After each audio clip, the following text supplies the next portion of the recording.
Ani ay usa ka delicacy sa usa sa mga isla sa Eastern Samar nga gitawag nila og piking, nga ginama kinigikan sa kamoting kahoy. Tara, dungan tangkat unon ang pagluto niini pinagi sa report ni Femari Dumabo.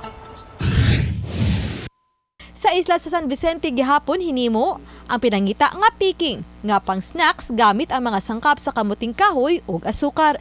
Gihimo kini una pinaagi sa pagkagud sa kamuting kahoy ug sa gulan ug pipila ka kutsarang asukar. So mga kapuso karon magpatudlo ta kung giun sa ni mga simple ra ni nga proseso sa paghimo sa usa sa mga delicacy dinhi sa Eastern Samar labi na di sa sulat ang kining ilahang piking. So ma'am, paano po yan ma'am? Kasi magtatagalog tayo kasi waray silang ma'am So Ilocano nga ako eh. ay Ilocano nga ka ma'am. Tagapangasinan naman ako. So mas dapat kutsarahin mo yan, tapos Opo, ilalagay dyan. Lagay dito sa Tapos, plastic na bilog. Itaklob mo ito. Ay, itaklob to.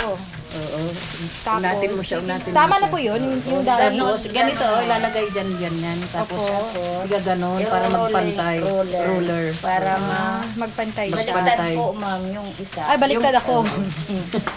Para flat Para siya. pantay. Para siya. pantay siya. Ma'am, tama na po ba ito? Paano po to? Okay na eh.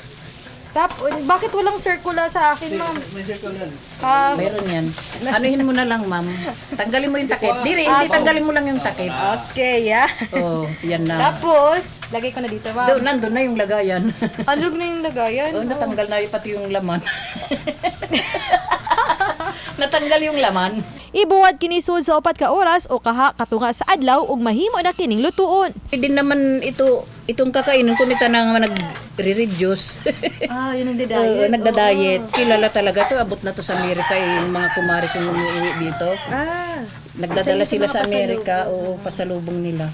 Sa pagsuroy nimo sa mga dapit sa lungsod sa sulat, gawas nga mabusog ang imong mga mata sa manindot nga talan-awon, mabusog usab ang imong tiyan ug mabawon usab nimo ang maanindot nga kasinatian.